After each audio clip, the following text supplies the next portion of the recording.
My friends, I want to talk to you today very simply about government. We need to use diplomacy and build international consensus to resolve our problems whenever possible.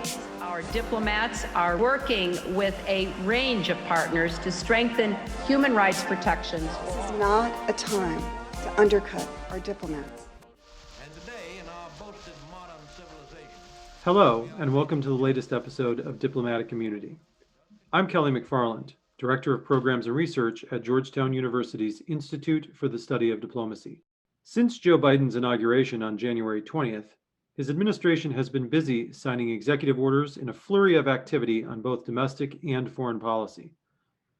One issue area where decisions are likely to happen in coming weeks is U.S. policy toward Iran. Specifically, the two sides will need to figure out if and how they will re-enter the Joint Comprehensive Plan of Action, better known as the JCPOA, the 2015 Iran nuclear deal. President Trump withdrew the United States from the deal in May 2018. Iran has stopped complying with the deal and has been enriching uranium, bringing it much closer to a nuclear weapon.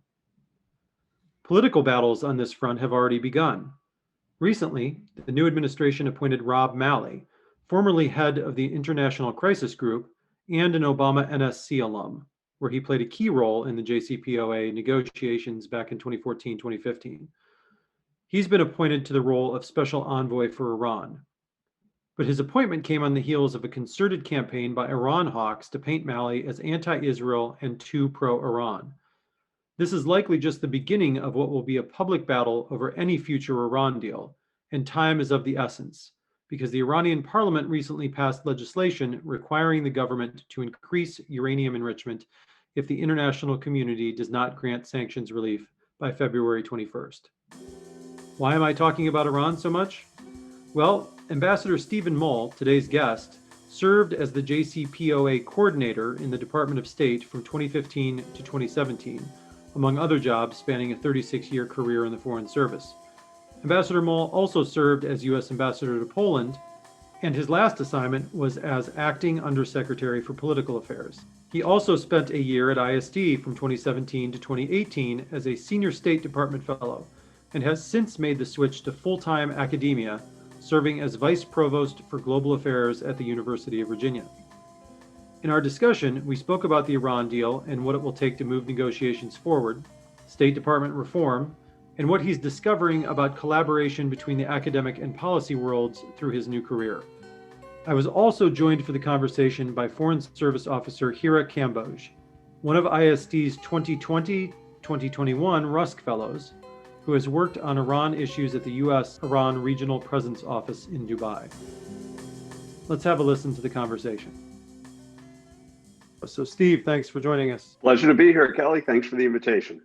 You bet. Obviously, one of the biggest issues right now in U.S. foreign policy and one of the biggest challenges and sets of problems that the Biden administration is going to face has to do with Iran. And you were appointed the lead coordinator for Iran nuclear implementation under the Joint Comprehensive Plan of Action in 2015. The Trump administration then left the deal in 2018. The incoming Biden administration has said that it will work to rejoin the nuclear deal as soon as it can. In the meantime, it was recently announced that Iran has increased its uranium enrichment, which has the potential to bring them closer to a nuclear weapon, and this could complicate new negotiations for the United States, obviously. What were your impressions as lead coordinator on how the deal was working when the United States was still part of it, and how did that change when Trump pulled the United States out? Thanks for the question, Kelly. It was, in fact, up through the end of the Obama administration, Iran was in full compliance. There were some tense moments from the time the deal went into effect in January of 2016 until the end of the administration. Several times, Iran came pretty close to exceeding a few limits, and there were occasional disagreements about what specific language in the deal meant. The Iranians often had a different understanding from what we did. But the good news is those problems we always sorted out, usually through coordination with the other partners to the deal, the Europeans, the Russians, and the Chinese. It was satisfying to see the deal working. A lot of work, time, and effort had gone into it. And it was personally pretty wrenching to go from working on a diplomatic initiative that had the personal attention of the President of the United States, which is the dream of any diplomatic practitioner, to the first day of the Trump administration, where all of a sudden I was responsible for what he termed the worst deal in history. It was a rough going in the early days. It was clear the administration wanted to get out. At the same time, Brian Hook, who went on to be the lead policy official for relations with Iran, thought there might be an opportunity to leverage U.S. interest in leaving the deal to get an even stronger deal to address some of the shortcomings he and others believe the deal had in not addressing Iran's regional activities, perhaps its missile program, perhaps human rights issues, and so forth. But that was not successful at all. And he tried for just over a year, but then in May 2018, the administration pulled out. The response from the Iranians was interesting. In fact, they remained in compliance with all of their nuclear obligations for 1 full year after the US departure from the deal, during which time they tried to get the Europeans to be more forthcoming in providing some economic benefits through trade and investment. But most European banks and businesses were so afraid of the mounting sanctions load from the United States that they decided they couldn't risk it. And after a year, the Iranians decided they would start methodically violating their commitments to. They were quite open about this with the other partners to the deal, that they believed they needed to amass greater leverage to compel a return to the deal from all of the parties. So this wasn't a secret or surprise. They laid out ahead of time gradual increasing violations that started increasing enrichment at higher levels of uranium hexafluoride, to start increasing the strict limits on the stockpile of enriched uranium they could have. They began, and this was all, every month or so, they would take another step. They began using more advanced centrifuges for enrichment that were not previously allowed. And then most recently, under legislative pressure from the Iranian parliament, which passed a law on this, they've now increased their enrichment levels to 20%, which is the final step before enriching to much higher levels to that we would require to build a nuclear weapon. They've also now announced that they're going to start producing enriched uranium metal. Up until now, they were working with uranium gas, and that also is a serious development. And this legislation requires that unless sanctions are lifted from Iran by February 21st, that then the government will be compelled to expel some of the IAEA inspectors that have been investigating nonstop all of the Iranian nuclear facilities, and perhaps even withdraw from the additional protocol, which gives IAEA inspectors pretty much free rein to go wherever they want to confirm that Iran's nuclear activities are for peaceful purposes. So the Biden administration has a very short window. If sanctions are not lifted, and there's a lot of them to be lifted, given all the heavy sanctions that have been applied under the Trump administration, the Iranian government says it will be compelled to take the most serious violations yet of expelling inspectors. You mentioned the sort of the new policies of the Trump administration, and that it was apparent early on, and I mean, he had made statements when he was running for president that worst deal ever, like you mentioned, and so it was no surprise when they did eventually pull out of the deal. But you'd mentioned the sort of maximum pressure campaign that they've put on Iran over the last couple of years, and at the same time that Iran has stepped up their nuclear activity since then, and gone up to 20% enrichment at this point. So that leads me to kind of ask, a couple of weeks ago at a Wilson Center event, Ambassador Jim Jeffrey said that the original deal had failed to pacify the region, and he's largely complimentary of the Trump administration's Middle East policy and believes that the maximum pressure campaign was the right approach. Do you think that there was anything positive that came out of the Trump administration's interactions with Iran, or is there anything that the new administration can work on moving forward? A short answer is no. I think we're in a much worse position as a country vis-a-vis our interests related to Iran than we were at the beginning of the Trump administration. Iran is much closer to being able to build a nuclear weapon than it was at the beginning of the Trump administration because of these serial violations of its commitments. Also, there's often a mistake that U.S. analysts make about Iran in imagining it as a monolith, that the only opinion that matters in Iran is that of the supreme leader, and it's a very totalitarian dictatorship, and so his opinion is the only one that matters. Well, of course, his opinion is the most important one. There's no doubt about that. And but of all the countries I've served in the world, I've never encountered a monolith. In every, even the most totalitarian country, there are always competing interest groups. And to the extent that more moderate ones get more influence, they are able then to usually have some kind of impact on policy that might be beneficial for our interests. So perversely, the effect of this heavy maximum pressure campaign has in fact been to make Iran more of a monolith, that people who might be more interested in less objectionable policies, whether it's terrorism or use of Iranian proxies, those certainly who defended the nuclear deal within Iran are now in a much weaker position because of US policy, meaning that the hardliners are building much more recalcitrant positions that our diplomacy is now going to have to take into account.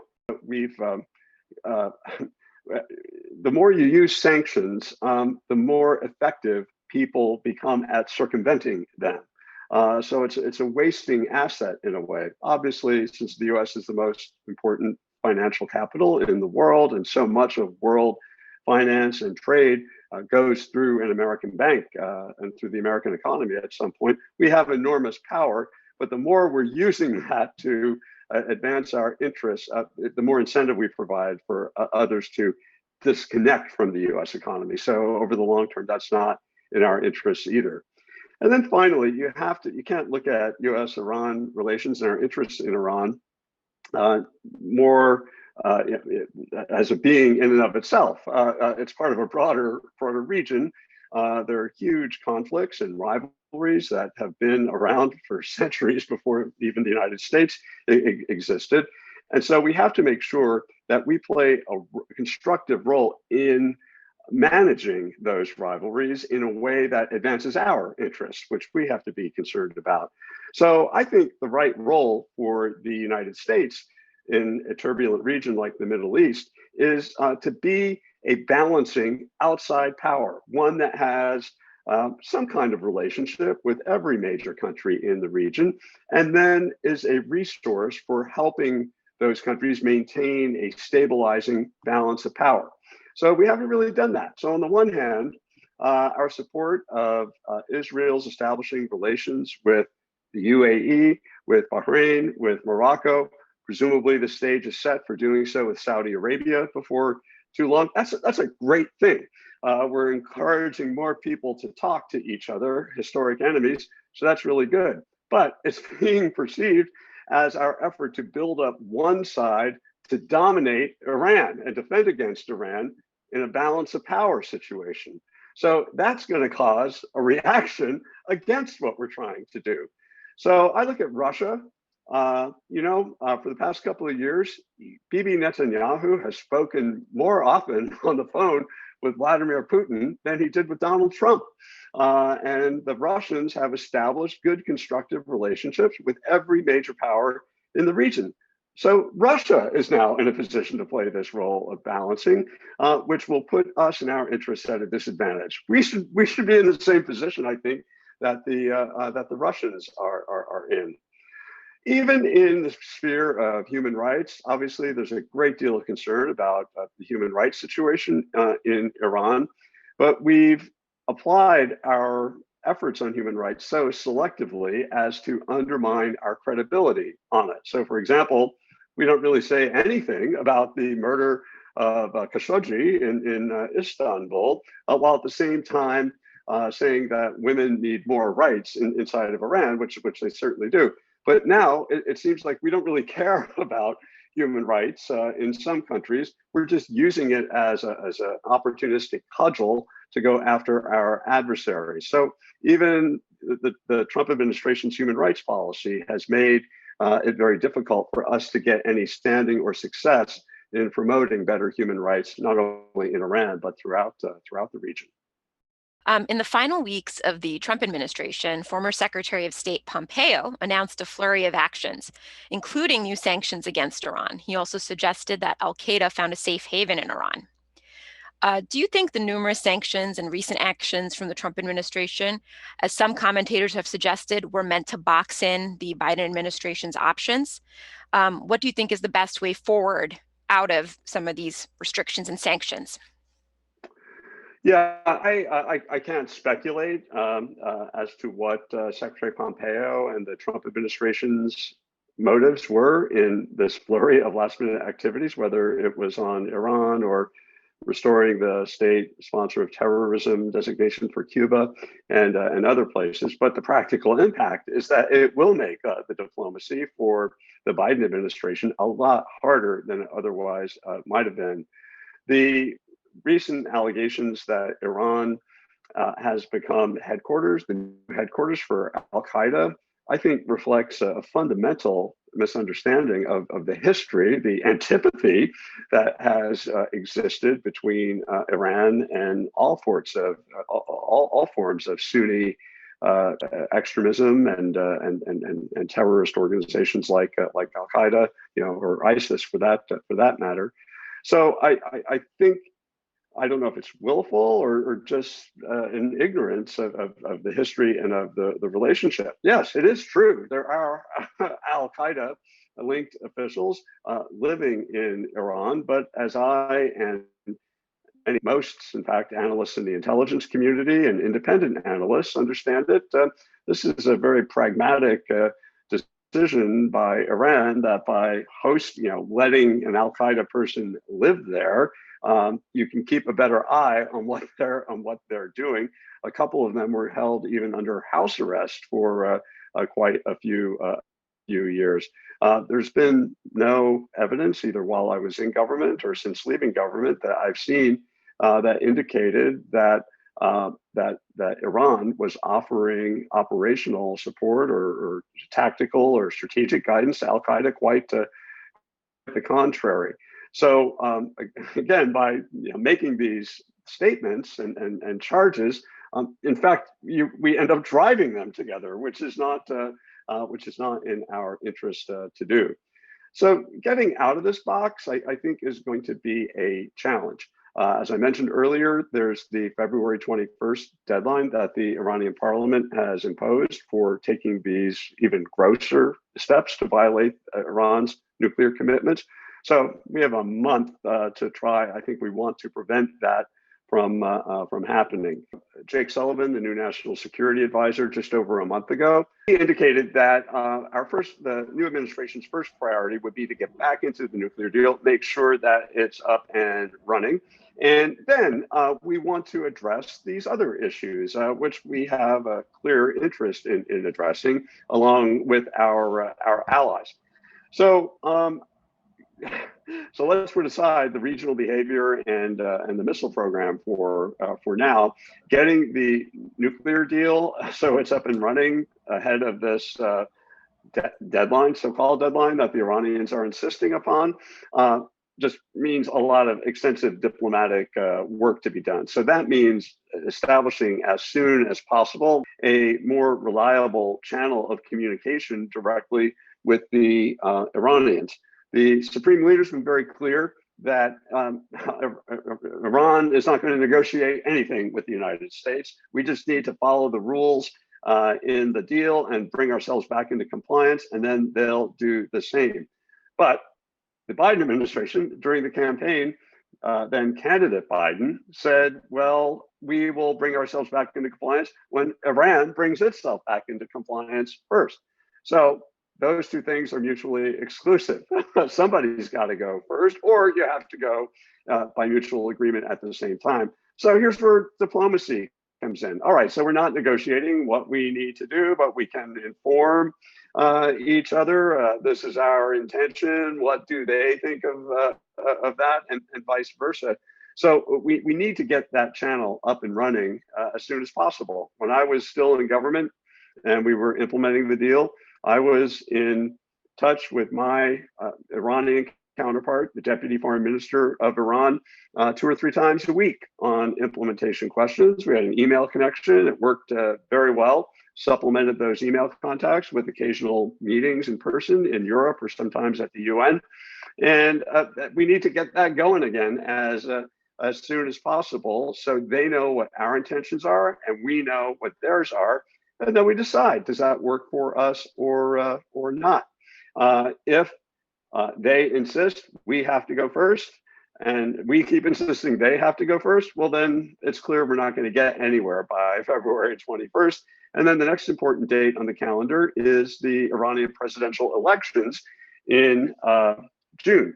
So if the JCPOA is not up and running by the time the presidential campaign gets underway, we can expect there's going to be a huge, it'll be a huge issue in the campaign about whether Iran should just drop all of these efforts, get out of the JCPOA. And there have even been some people saying that Iran should withdraw from the Non-Proliferation Treaty, which would be a pretty nuclear step to make a play on words.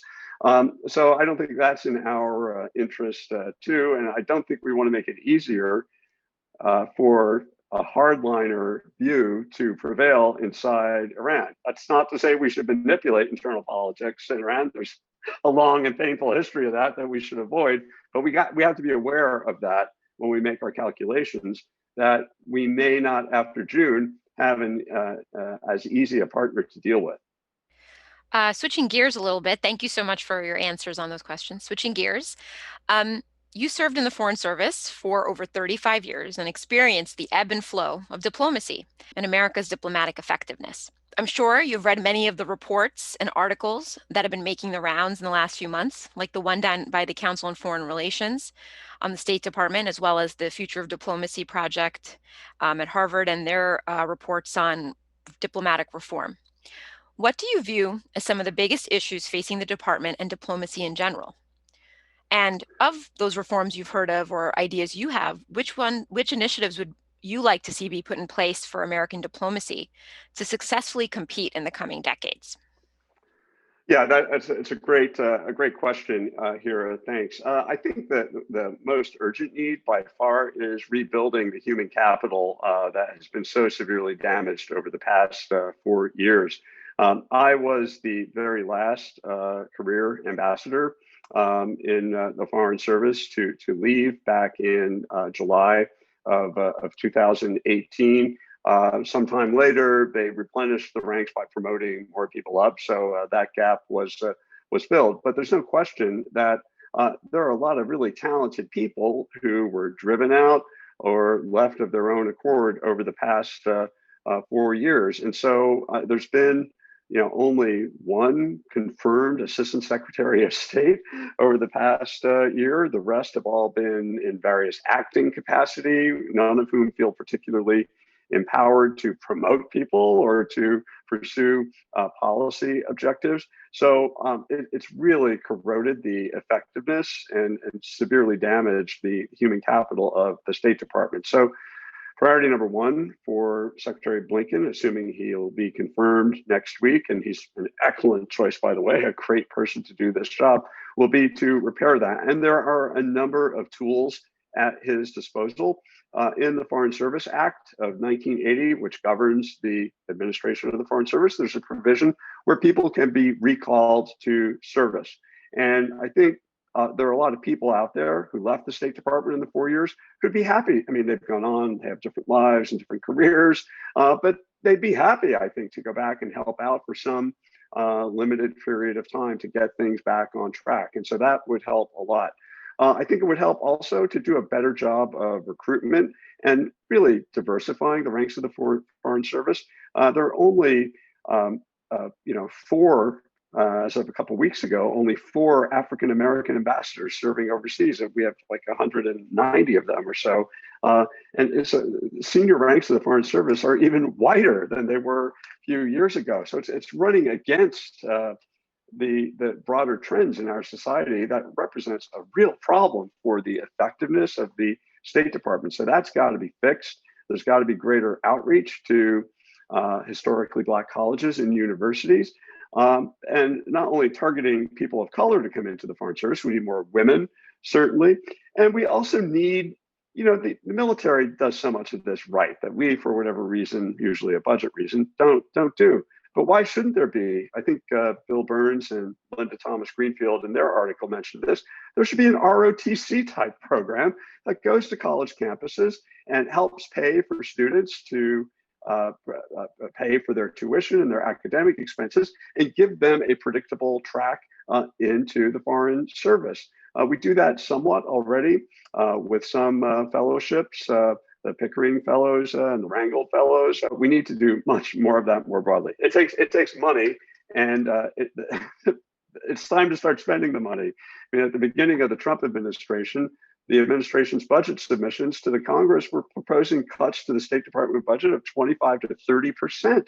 The Congress didn't meet that and restored most of it, but we've got to fix. We've got to find a way to fix that. So those are some immediate things that will require money and political will. The political will is definitely there, but there's also got to be, I think, a strategic reconception of what the priority is for pursuing U.S. interests overseas. There's no question since 9/11, money, resources, political support, attention has flowed to the military. In the 2 ambassadorships I had, one in Lithuania from 2003 to 2006, and then later in Poland from 2012 to 2015, I could get more money for public diplomacy efforts from the military than I could from the public diplomacy budget of the State Department. So I was eager to get money from wherever I could get it, and could usually try to purpose it for what I thought would work best. But there's no question that when you're taking so much resources from the military to pursue diplomatic objectives, it colors the kind of diplomatic efforts that you make, and usually not in a good way. So we need to reconceive that the foreign interests of the United States, our interests in the broader international community, are more cheaply and more effectively pursued through diplomacy than militarizing every relationship we have overseas, which will only deliver limited results and often over the longer term negative results for our interests. So I really hope that the Biden administration, and so far their pronouncements on this have been very encouraging, really look to start getting the military out of diplomatic business and putting the State Department in a better resource position, both for money, budget, and personnel to get that done. There also needs, Heera, there needs to be, I'm sure you can relate to this, the process of getting stuff done in the State Department is really creaky and inefficient. The clearance process, I mean, how the department does business, we're way behind the intelligence community, for example, in using technology to do our work. There needs to be major investment there. And then process, I mean, this clearance process, so often when I served as the department's executive secretary, you see these instructions going out to ambassadors overseas, these 7, 8, 9 pages of tightly scripted talking points that bureaus and agencies, don't use the word happy, use the word glad. And I'm exaggerating a bit, but there often be these ridiculous fights that consume hours and hours and hours to write these scripts, and then you send the script out to the ambassador and say, deliver the script and make it happen. So most ambassadors worth their salt just kind of throw those away, frankly speaking. So that already means that all the time and effort going into that has been wasted. What good ambassadors are paid to do is they need to know what's the United States objective in that country and what's the best way to meet it. So instructions to embassies in the vast majority of cases should be, Ambassador Smith, we want your country to do a better job in defending human rights, or we want that country to give more to its defense budget if it wants to be a part of NATO. What's the best way to do that? What are the tools that you need to do that? How do you twist the arms to get it done? And put it on our people in the field to use their knowledge of the host country, their knowledge of what our objectives are, and then find out from them what they need from Washington to make that happen. Kind of changing gears a little bit more to talk to you a little bit about your post State Department career. So we are funded, this podcast is funded by the Carnegie Corporation of New York's Bridging the Gap initiative, which its whole endeavor is to bring together academics and practitioners so that they talk to each other more instead of talking at each other. And you are now, as we chatted before we started recording here, living down in the wonderful town of Charlottesville, Virginia, and working at UVA. So you've now made the step from practitioner to academia. So what do you think we can do better to bridge the gap between academics and policymakers now that you've spent a little bit more time in the academic world? That's a great question, Kelly. I have to tell you, it was immediately apparent to me after starting the job here at UVA as Vice Provost for Global Affairs that there is actually quite a significant divide. I was very warmly welcomed here, but at the same time, it was clear that my experience and my immediate interests were very different from people who'd spent their whole career in academia. But it seems to me that really to be truly effective, both sides each side has to draw liberally from the other side. I remember as a Foreign Service officer, through my 36 years in the Foreign Service, I had I obviously studied history and economics and all the good basic at the Foreign Service School when I was a student there. But once I joined, I really had very few opportunities to refresh that. What's the latest thinking in the academy about how international relations work? Or new research into the history of a particular problem and new perspectives. I obviously did the best I could when I wasn't doing embassy work, reading journals and trying to stay up to date. But the State Department needs to do a much better job of giving people opportunity to refresh their academic understanding of the world. Military, again, they have more money. They do a great job of this. The average military officer spends about a third of her or his career in training. Other than 5 months of Polish language training and maybe 3 weeks to learn how to be a deputy chief of mission and 3 weeks how to be an ambassador, I think I had a total of 2 weeks of various training. So out of 36 years, that's pathetic. I'm sure I would have done a much better job if I had the chance to spend, go off and get another degree or just spend a year in doing study. And on the academic side, I think there needs to be more outreach. People who work in government are busy, and they have a lot to do. They're not going to naturally gravitate and spend a few days guest lecturing at a university. But people love to be asked and be invited. So I think the academy needs to do never give up the effort to attract practitioners to come as guest lecturers. The ISD program is absolutely terrific. I had such a great year there as your housemate, Kelly, at the ISD offices there at Georgetown. And it was just an incredibly eye-opening experience. And what I really like about my experience at ISD, which I think should be a model for any university international relations program, is this capstone program that the ISD runs, where as a teacher of a seminar, one of my semesters there, I had to work with the master's degree students to come up with a policy solution based on their understanding of the history, the diplomatic dynamics in that particular region.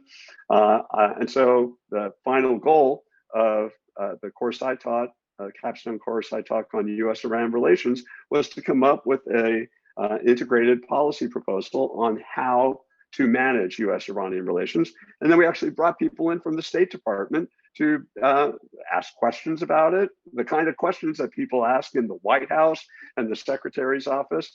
Those kinds of experiences are invaluable. I think every international relations program at every university should have something like that. Yeah, and I think, being a neutral observer at ISD, not one of the, senior fellows or anything that are coming in on a one-year rotation, I think, as an academic who has also worked in the policy world and at State, it really is great, the notion and how the senior fellows program works to bring folks in for a year to sort of, refresh their batteries at an educational level and sort of see what's out there. But then from the student perspective as well, it's just the ability to have a whole class taught by Heera or by you is fantastic, to get that invaluable practitioner experience and to see where they come at things and how they come at things is invaluable. I took my class to meet the Iranian ambassador to the UN, and he's since retired, and I've actually had the chance to run into him in the past